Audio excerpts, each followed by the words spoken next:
perilaku spektrum neutron yang bergantung pada burn-up assembly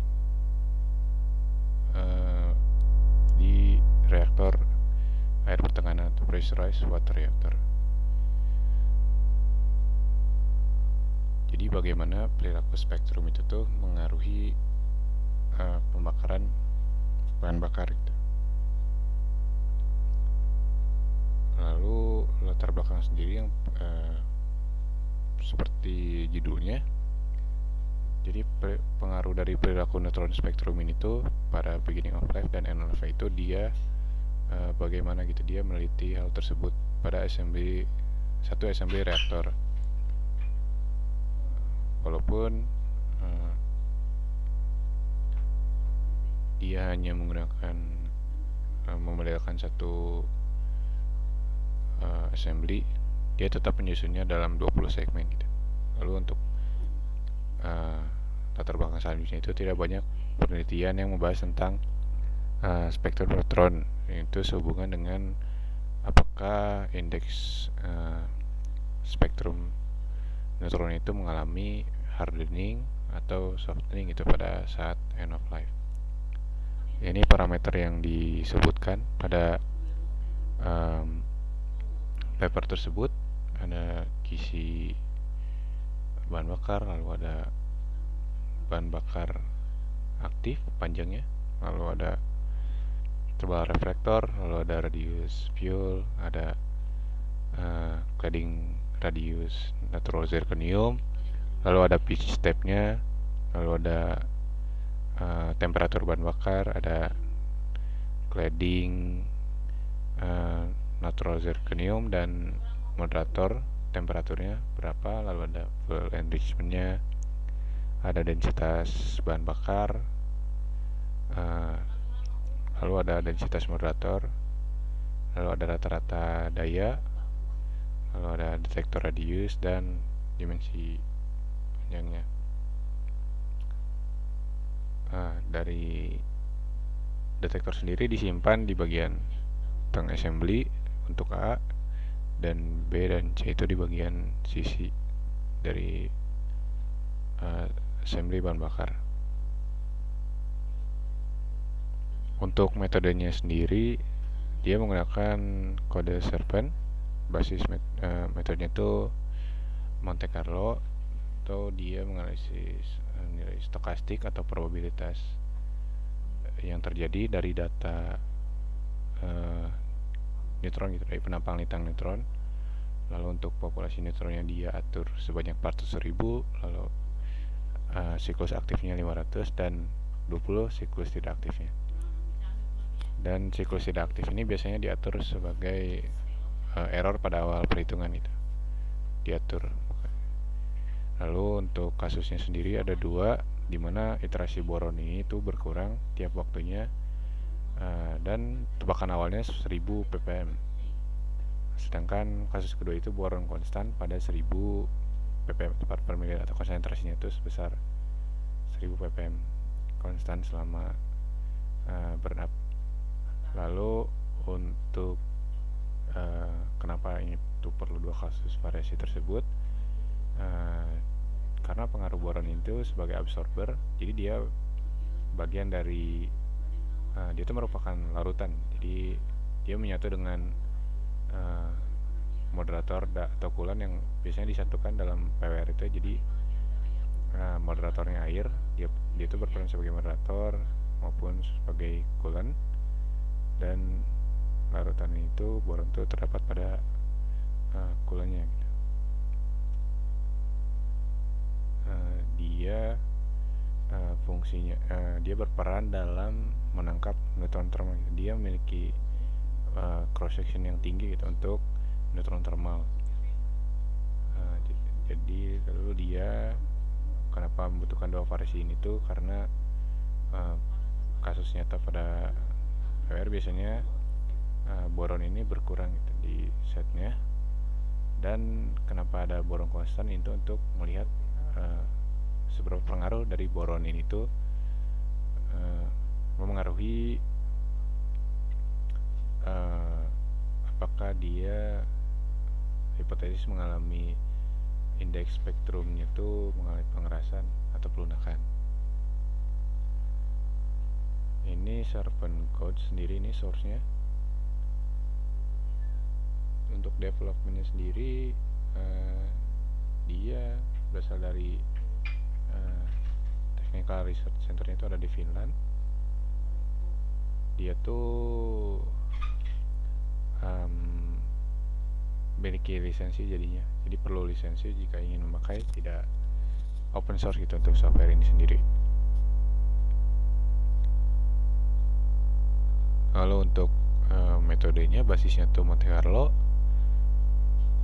Dia dapat diaplikasikan untuk fisika reaktor maupun fisika medis. Misalnya dia dapat menghitung kekritisan, lalu studi siklus bahan bakar seperti pada paper ini, lalu pemodelan reaktor riset dan validasi kualitas transport deterministik dan sebagainya.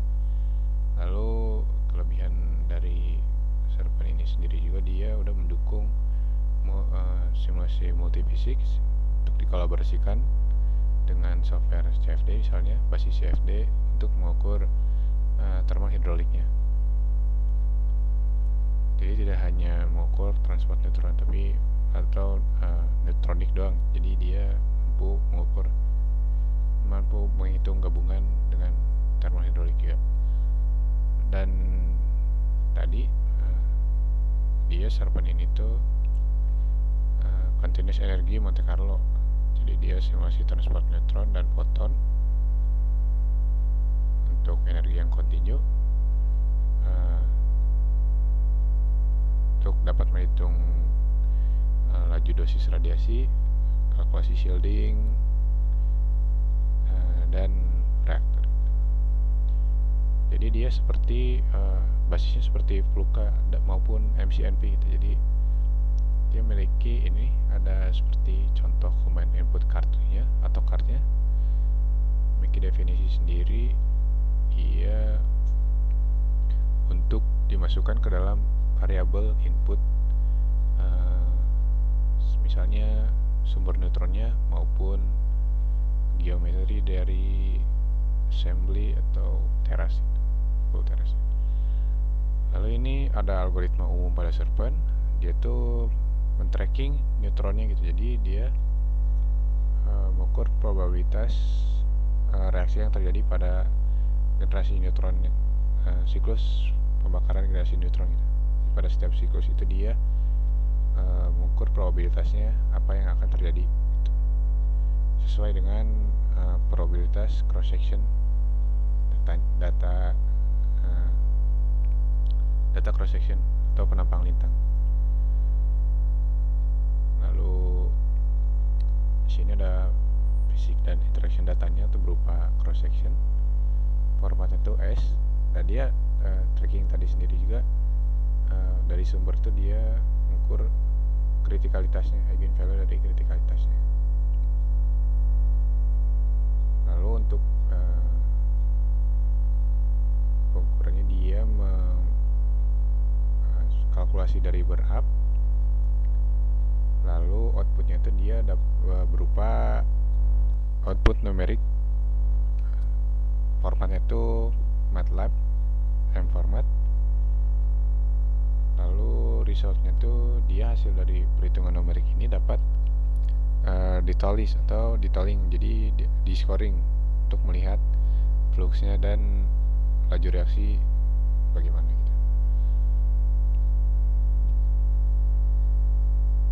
Lalu untuk analisis diskusi menggambarkan apa grafik ini tuh dia menjelaskan tentang seperti tadi initial gasnya tuh 1000 ppm, namun setelah disimulasikan ternyata untuk menahan agar tetap kritis dan menahan reaktivitas dari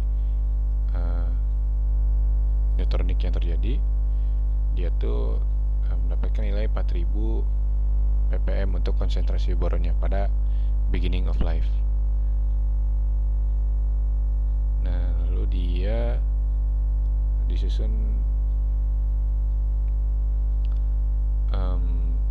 dia diatur untuk end of life boron interestnya itu pada 42 megawatt per kilogram, sedangkan pada yang konstan boron itu 43,5. Lalu pada iterasi boron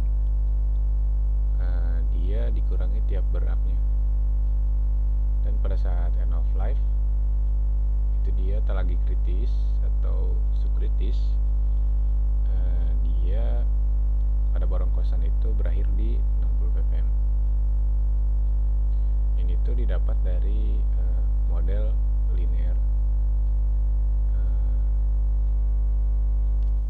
model reaktivitasnya gitu. Jadi ini tuh dari teori pada suatu paper gitu. Lalu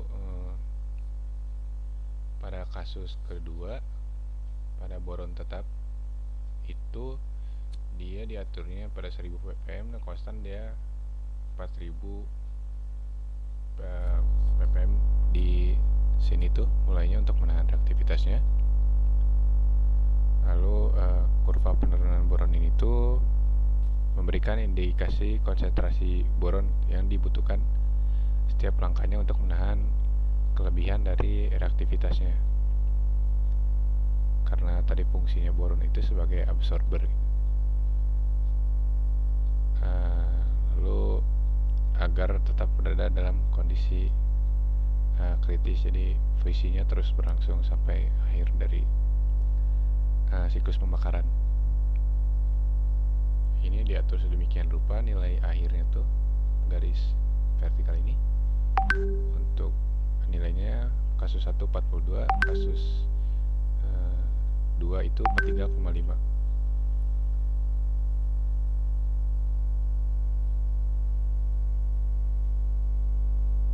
Lalu nilai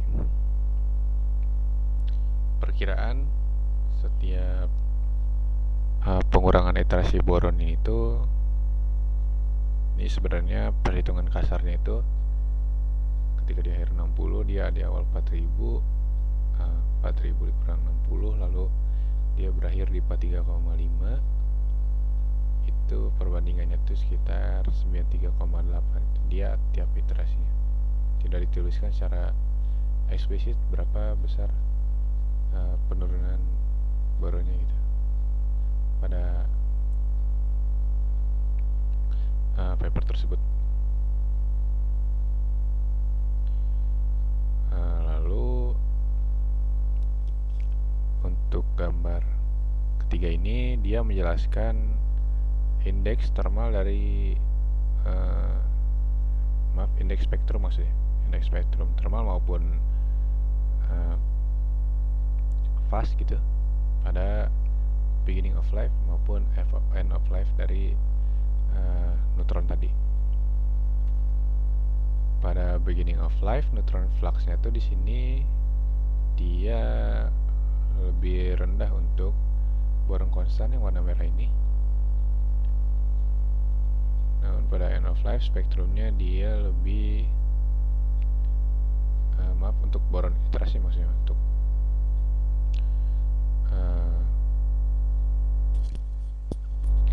pada beginning of life neutron fluxnya itu lebih rendah untuk boron konstan ya.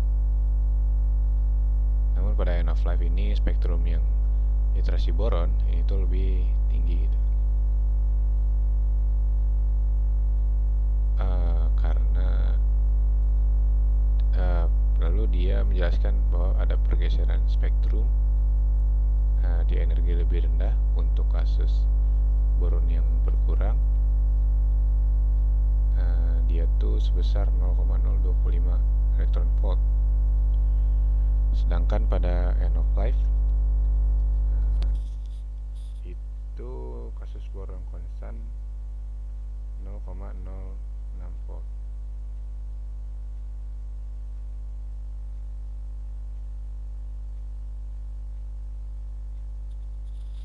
Lalu pada beginning of life itu tuh merupakan di sini tuh ada neutron cycle atau siklus hidup neutron, di mana dia mengalami fisi bahan bakar, maka akan muncul fragmen fisi dan neutron, yang biasanya neutron tersebut merupakan fast neutron, dan di sini dia mungkin juga untuk mengalami leakage atau keluar. Ini tuh merupakan faktor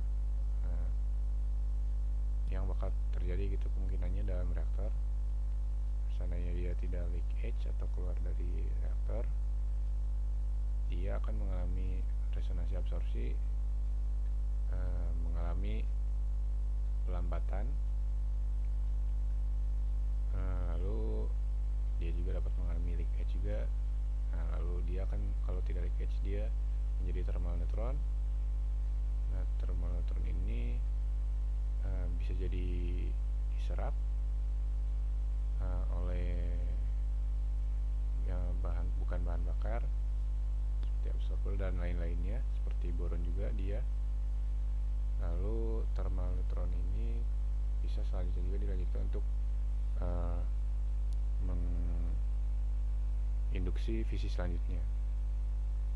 Jadi yang terjadi pada beginning of life itu tadi bahan bakar fisil U235 nya itu masih, atau plutonium 239 nya itu kan masih tinggi maksimal, lalu besar reaktivitasnya juga tinggi, dan boron absorption juga tinggi, dia 4000 ppm. Lalu pada end of life dia mencapai titik akhir di mana reaktor tidak lagi dapat mempertahankan fisi, subkritis.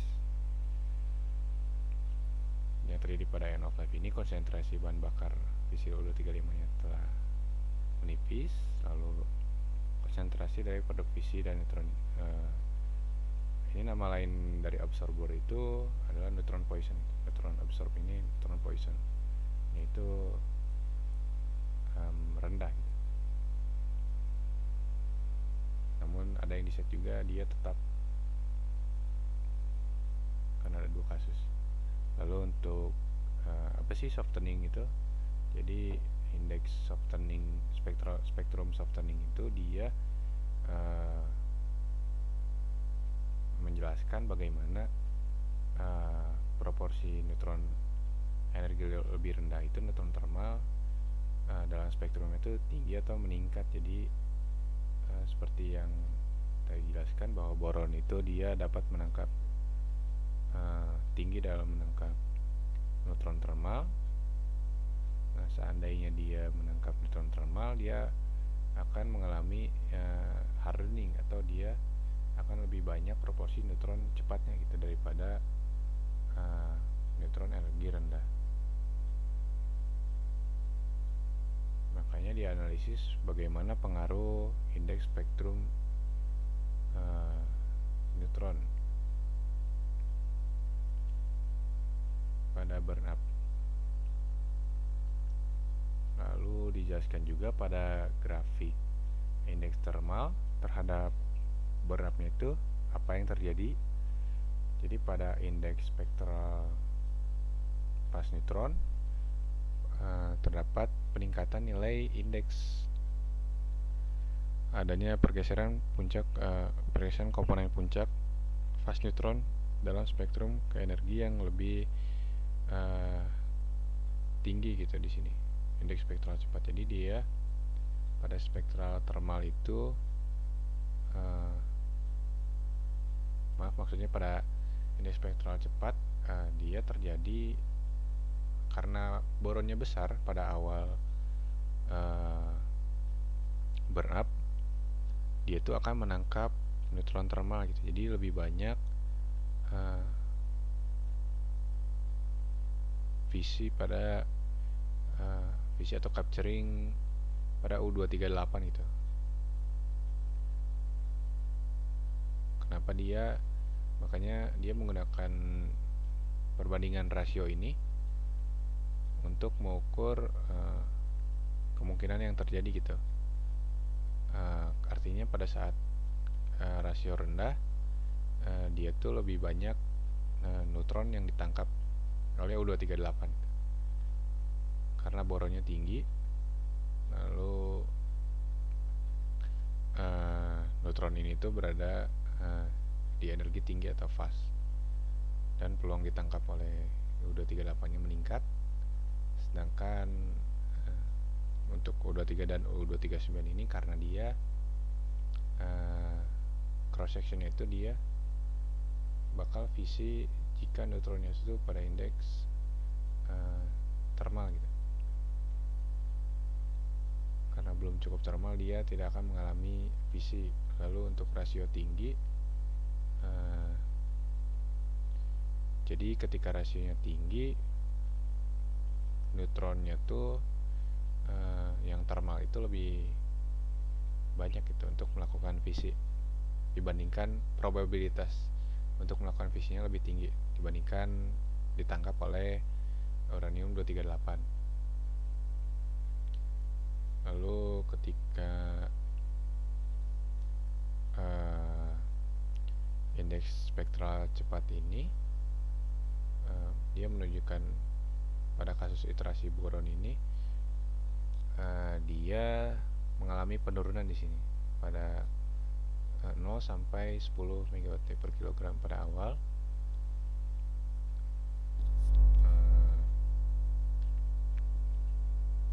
Lalu pada selanjutnya pada bagian epithermal dia mengalami peningkatan seterusnya ketika boronnya makin berkurang,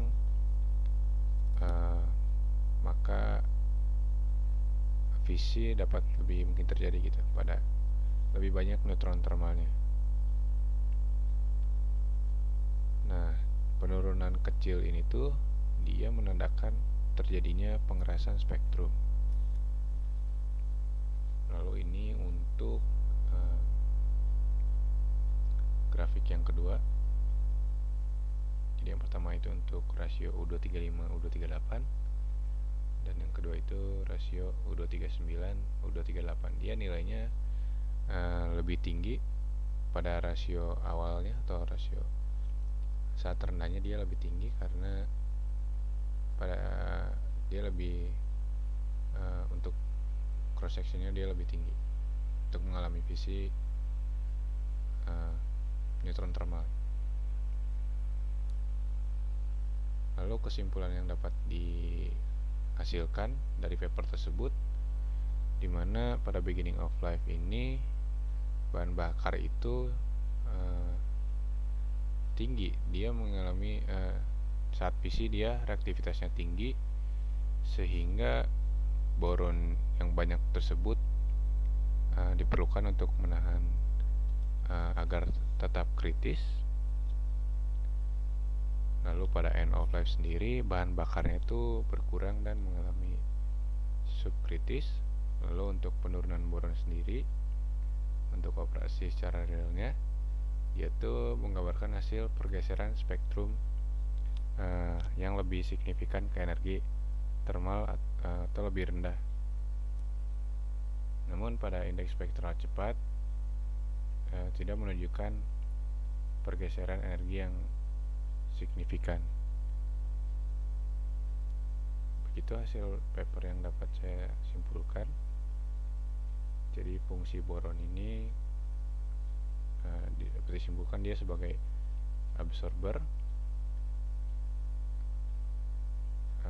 atau dia menangkap neutron termal tadi,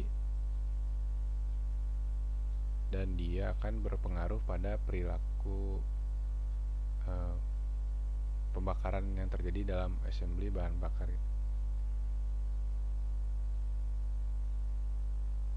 Begitu, sekian dari saya. Assalamualaikum warahmatullahi wabarakatuh.